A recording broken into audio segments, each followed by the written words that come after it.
Before I came to the University of Nebraska to study quilt history, I attended the University of Kansas in Lawrence just for one academic year in order to fulfill a few prerequisites before coming here. But it was a fortuitous stopover in my education because it was there that I met Rose Kretsinger. Of course, I didn't literally meet her, but I did get to know her pretty well. Frankly, before then, I had never heard of her. I was taking courses in art history and the classroom was in the Spencer Museum of Art building. And in the gift shop there, I saw a book with Rose Kretsinger's quilts. And I was told that those quilts were in the collections of this museum, and they were stored 2 flights above my head. And I was piqued.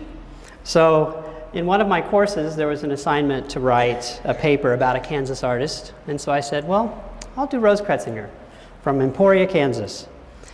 And to start that out of the blue, I just called Barbara Brackman, who lived in town, and I'd never met her, so I don't know if that was a good or bad thing to have tried to do, but she was generous in her help. Along the way, I spoke with others who had spent time researching Rose Kretsinger over the years. And before long, I was digging in an archive, and I was interviewing Rose's 87-year-old son, Bill Kretsinger, who's still living, and it was great. So this evening, I just want to share with you the story I found in the creative life and quilts of Rose Kretsinger. The theme of this story is the enduring joy that Rose found in beautiful things. She had a philosophy of beauty, or we might call it her guiding aesthetic philosophy, that was reflected in her life and in her extraordinary quilts. Together, we're going to look at her life from the start to the finish and trace the sources of her outlook and her style. Rose's story moves from Kansas to Chicago to Europe, from 19th century artistic and philosophical movements to 20th century fondness for all things colonial. From sitting with her grandmother to learn to sew, to being trained by leading artists of her day. And along the way, Rose's quilts will illustrate our journey. I want to give you some outlines of her life, just to start with. Rose Frances Good was born on November 30th, 1886, to Milton and Anna Gleisner Good. She spent the first 12 years of her life in Abilene, Kansas. The Goods lived near to or with her grandparents, Anna's parents, the Gleisners, for the entire time, mostly due to Rose's father, Milton's financial hardships during these years. The Gleisner and Good household included 3 generations of women: Rose's mother, Anna, her grandmother, Anna Gleisner, and her mother's sister, Rose Gleisner, and of course, young Rose. Strong relationships were typical among women in the 19th century. But Rose, who had suffered a bout with polio, her father's absence in a sales career, their family's financial hardships, all of these things may have drawn these women even more closely together. And Rose, as an only child, and her mother Anna, they were known by the family to have had an especially close relationship throughout their lives. The Gleisner and Good family were also oriented towards craft making in their home. As a result, Rose's childhood was spent in a home with objects that were made to be both beautiful and useful. Rose's grandmother Gleisner was a quilt maker, and she is the one who taught Rose her first stitches on a quilt, just like my mom did for me. Though Rose admitted years later that she abandoned that as soon as the craft lesson was done. Her grandfather was a potter and built carriages, and her mother painted china. And her father even had a patent on an invention he had come up with. Rose and her parents moved to Kansas City, Missouri in 1899, where she demonstrated her natural artistic ability in her junior high art classes. Several of the watercolors and pencil sketches of her work are in the Lyon County Historical Museum in Emporia, Kansas. They reveal her facility in reproducing naturalistic color and subtle modulations of color, such as in this maple leaf image. And it also demonstrates her comfort with the media. After graduating from high school, Rose attended the school at the Art Institute of Chicago from 1905 to 1908. There she received a diploma in decorative design in a program that trained female students for careers in the decorative arts.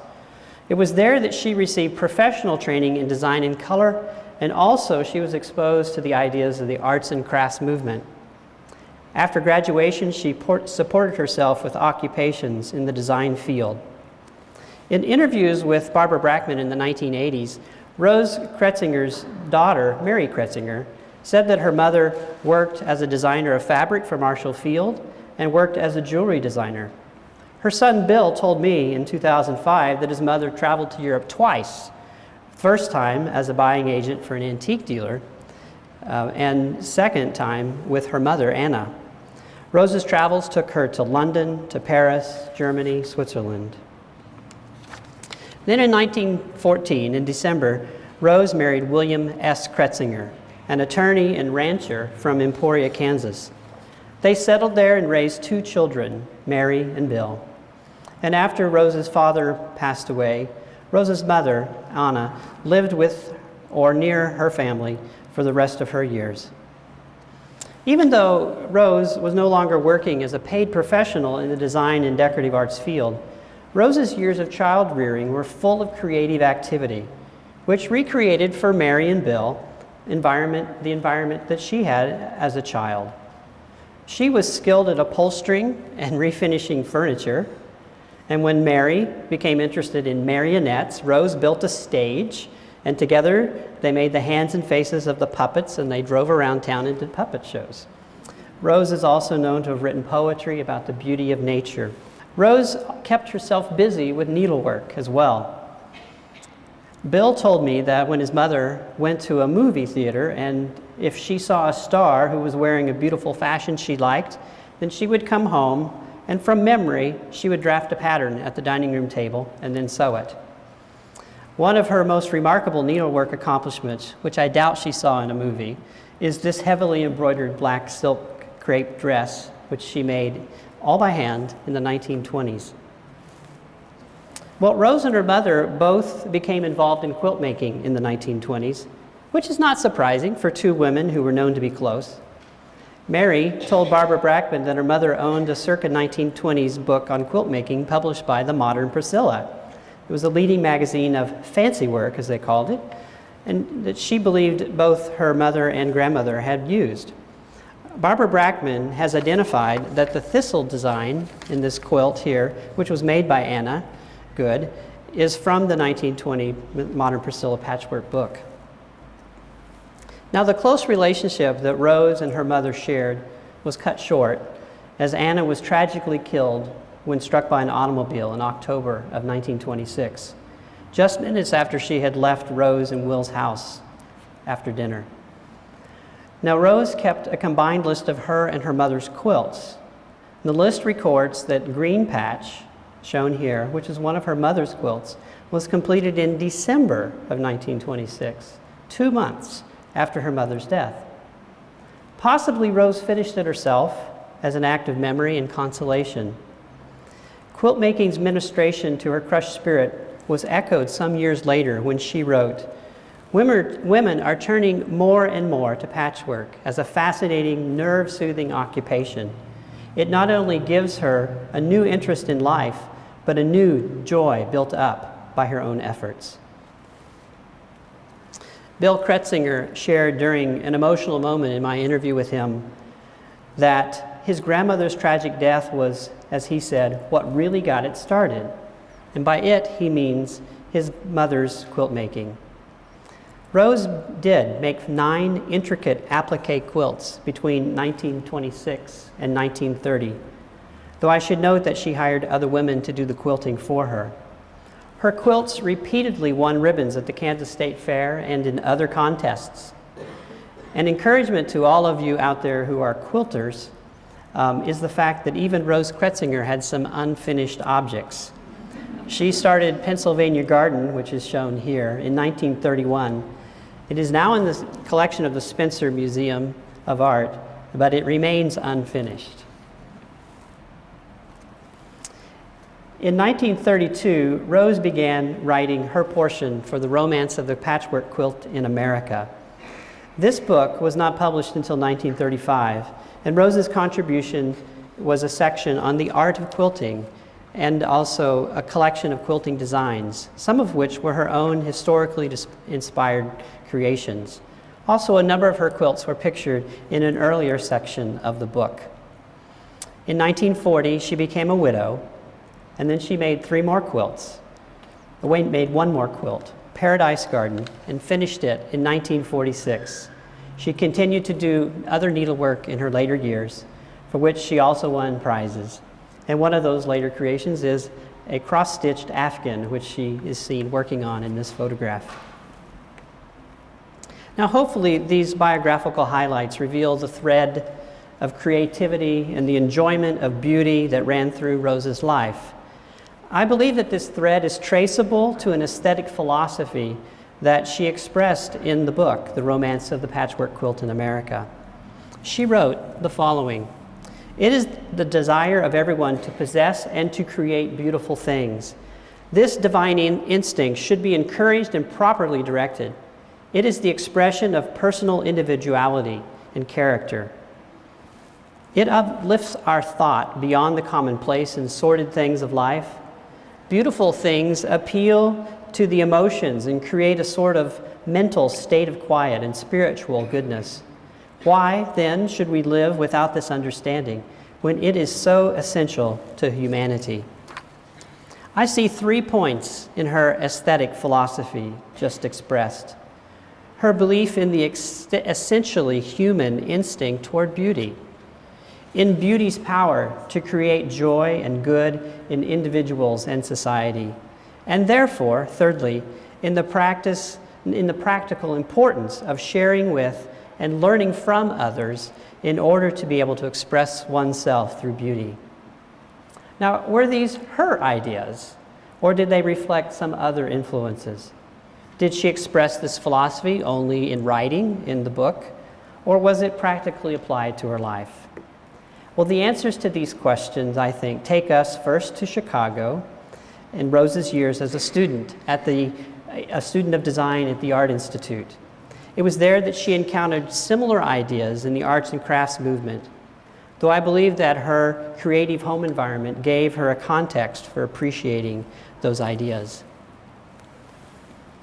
The arts and crafts movement, broadly speaking, was a response to the Industrial Revolution in England.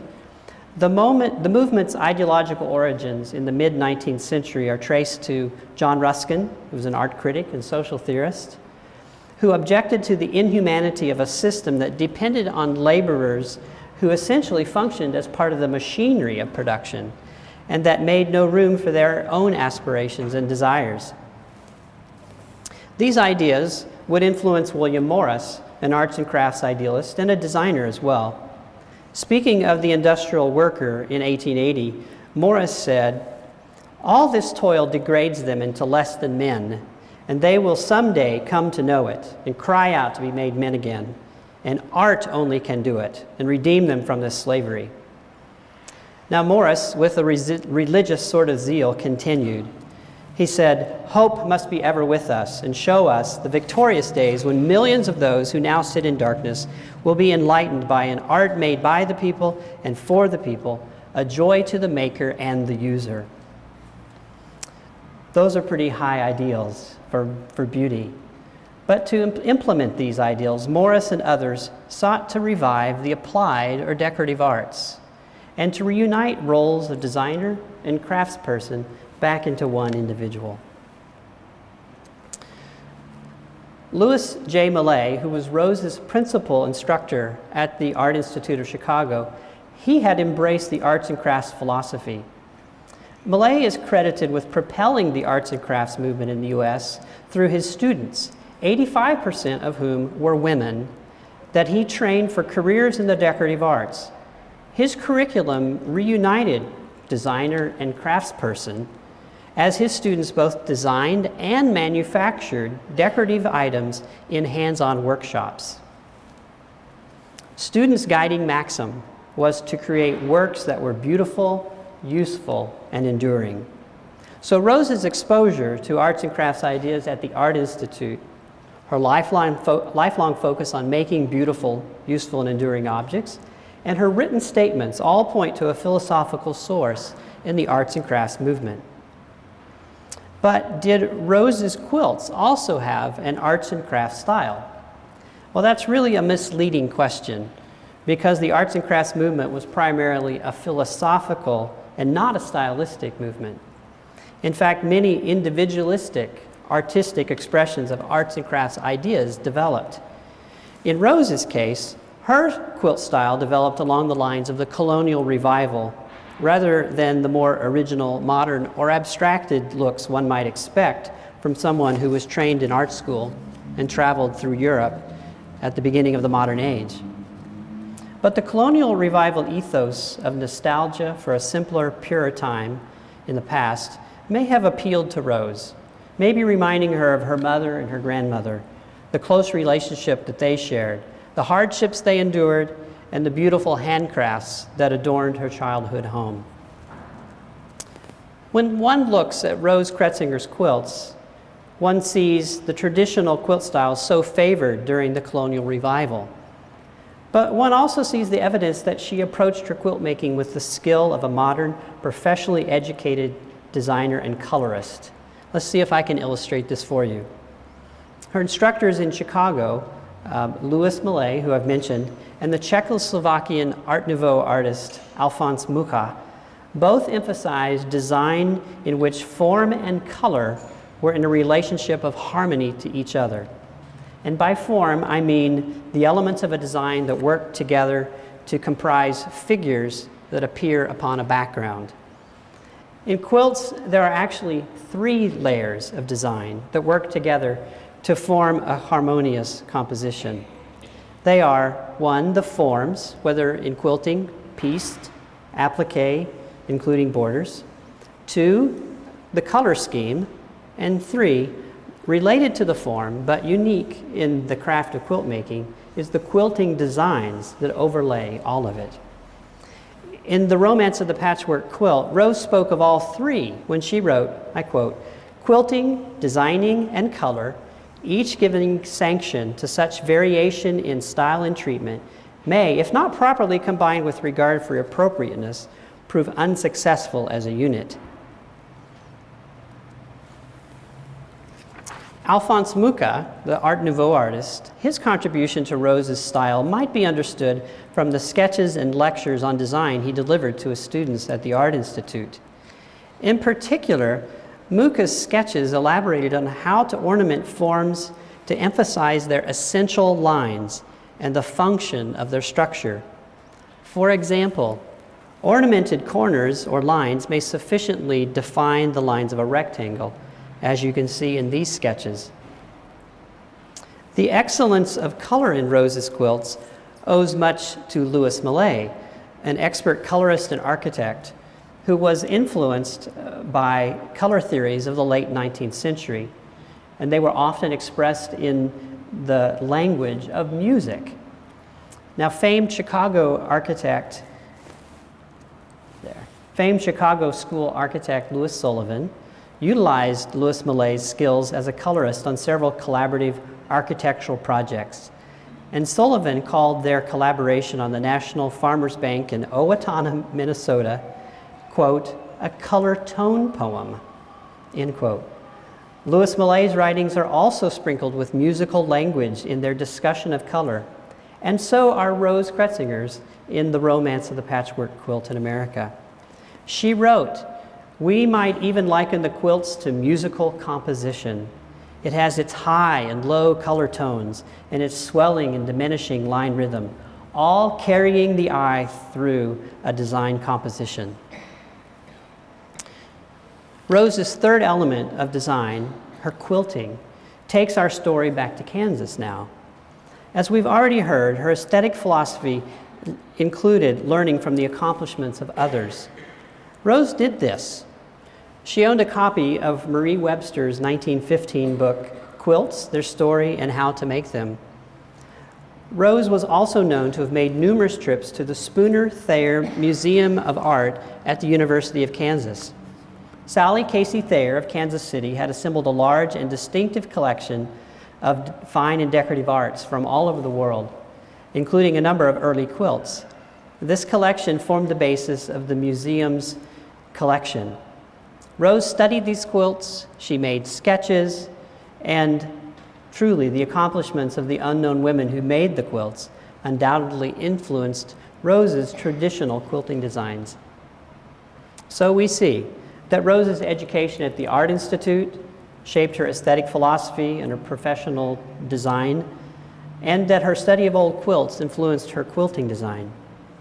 Earlier, I asked you if Rose's philosophy was purely philosophical or if it was practically applied in her life. To answer this, we look at her life in Kansas with her quilts. They reveal to us an aesthetic life in which she expressed her individuality through things of beauty. So we're going to look at a few of her quilts and see the story they tell us. First is the Indiana Wreath. This is a medallion-style quilt, which she dated January of 1927. It is most likely based on an 1858 quilt pictured in Marie Webster's Quilts, Their Stories and How to Make Them, which is pictured on the left. That Rose made this quilt is testimony of her respect for earlier quilt makers' work and of the elegant simplicity of the framed circle design. But she reproduced hers with improved proportions and harmonies, and she harmonized the three layers of the design. In fact, there were 4 Indiana Wreath quilts made in Emporia, Kansas, and they were all made from Rose's pattern. I believe Rose shared Indiana Wreath patterns with others, not for the money especially, though she charged a small amount, but because she knew she was sharing beautiful designs with others. We see Rose's signature use of color through subtle painterly modulations within the berries and the blooms of Pennsylvania Garden. This is her UFO project. Careful choice of both color and texture of printed calicos and solids provide delicate and naturalistic shading in the flowers and the groups of berries. If you'll notice, the modulation from a deep violet to rose pink in the berries is very pleasing. And the careful choices of fabric in the flowers create naturalistic modulations from red to lavender that the eye begins to blend to a continuous transformation from red at the center to orchid at the edge. And Rose said, quote, "It's easier to get good color harmonies with applique, and the designs look more graceful to me. It takes more work, of course, but the results are worth it," end quote. According to a note in Rose's handwriting in the Kretsinger collection of papers at the Lyon County Historical Museum in Emporia, the quilt called Pride of Iowa, the pattern for that, was obtained from a woman named Mrs. LaRoe, and it was brought to Emporia by Sarah McMillan from Washington, Iowa. Mrs. McMillan and her husband, John McMillan, had come to Emporia in 1871. Pride of Iowa reflects the colonial revival's sensibility to recreate the past in ways that fit 20th century sensibilities. Rose reinterpreted the applique design with a modern leaf border, careful proportions, and a quilting design that marches around the perimeter. However, she retained the name Pride of Iowa. Possibly her choice expressed both her pride in improvement of the design and, quote, "the pride and joy derived from creating things for everyday use," quote, end quote, which Rose described in The Romance of the Patchwork Quilt. It may also have been chosen to romanticize the pattern's origin and the migration to Kansas of one of the treasures of a family who brought it. The French basket from 1928 is one of 2 quilts traceable to a commercial pattern designed by Marie Webster. The other is a quilt named Wreath of Roses. Rose must have considered French basket to be of a superior design, and that sometime after she made and sold this quilt to her aunt, she began making another one for herself. This quilt is evidence that Rose recognized it was not only colonial women whose artistic accomplishments should be emulated, but also others of contemporary times. Orchid Wreath from 1929 Besides its evidence of training in design and color, it's a textile artifact that embodies the relationships among 4 generations of women in Rose's family. 3 generations, excuse me. Rose's first stitches on patchwork were made as a child with the instruction of her grandmother. Rose and her mother shared quilt making in the years that her mother lived with the Kretsinger family. And Rose created Orchid Wreath as a gift for her daughter, Mary. The additional effort needed to create this original design tells a story of relationship, I think. An original design in every aspect of an applique quilt was something Rose did for no one else but her daughter. Making the quilt assured that Mary would have the enjoyment of an ordinary object made in an artistic way, and it demonstrated the application of Rose's guiding philosophy within the strong bonds of family. Calendula from 1930 is a representative example of Rose's use of quilting as a major element within a design. The quilting designs, which are difficult to see in this image, I apologize, they strengthen the lines of the quilt with stuffed feather designs. Remarkably, if the applique was removed from the quilt, the tightly stuffed feather quilting could function alone in a complete, balanced, and beautiful white whole cloth quilt. But in combination with the floral applique, the thick interlocking rings, and the original border, the quilting designs strengthen the lines and make a harmonious overall. It is not surprising that this quilt won second prize in a national contest sponsored by Women's Day magazine in 1915. One of the things Rose is most well known for is her contribution to the romance of the patchwork quilt in America. And even though it's not a quilt, it is something that she worked on creatively. I think it shows further evidence of the centrality of beauty in her life. Letters from Carey Hall to Rose Kretsinger are now in the archives of the Lyon County Historical Museum in Emporia, and they record some details of the collaboration of these 2 women on the romance of the patchwork quilt. It seems that Rose's accomplishments as a quilt maker came to the attention of Carey Hall from Leavenworth, Kansas, in early 1932. And the women met for the first time on a Sunday afternoon in Emporia on April 10. Hall probably initiated the meeting to request pictures of Rose's quilts for the book that she was already writing, or possibly to ask Rose to write a section on quilting for that book. Well, after their meeting, Hall wasted no time. Her letter a week later described her ambitious vision of a 3-volume set of books, of which Rose would pen the 3rd. Thereafter, Hall's frequent letters proved her to have been eager and involved in the process. She wrote to ask about progress, to give instructions about photography, and to direct Rose on her section of the book. Hall's September 1932 letter reveals her pride in the project, and their book's improved layout compared to Ruth Finley's book, which is Old Patchwork Quilts and the Women Who Made Them. Well, the book was finally published in 1935. Some years later, in June 1940, Rose wrote a letter to Carey Hall in which they agreed to a plan for the sharing of the royalties that had not been flowing to Rose.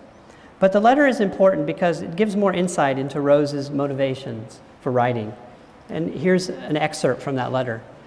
Rose Kretsinger wrote, "I felt that the book could have been put out in a very much more artistic way so as to have the quilts show to better advantage. I think their reproduction is entirely bad and show little of the beauty of the needlework. I know how you feel about this whole thing, and as far as fame is concerned, I never have gone into anything for that reason, as it is most generally high-priced. But Mrs. Hall, I've spent a number of years getting the few good patterns I have, and many weeks in the reproduction of them, and I know they're good.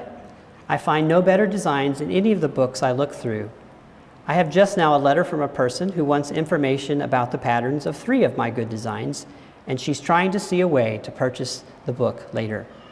End of quote.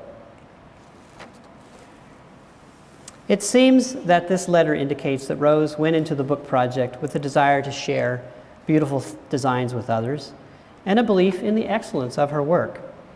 And she seems happy with the validation her designs received from the inquiries and the sales.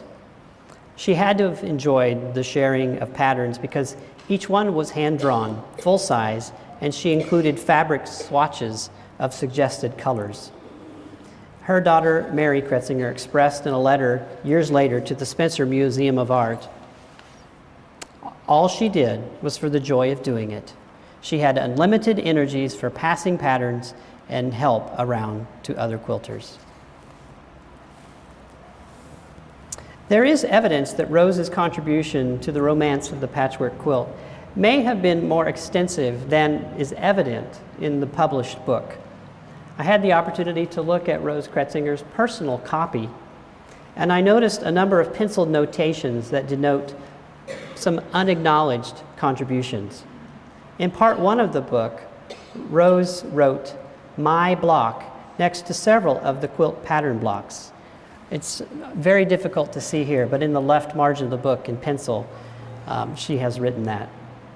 The blocks that are pictured here are in the collections of the Spencer Museum of Art, and they're called the Carey Hall blocks because Hall stitched them for use in her various lectures on quilting she gave to women's groups in Kansas.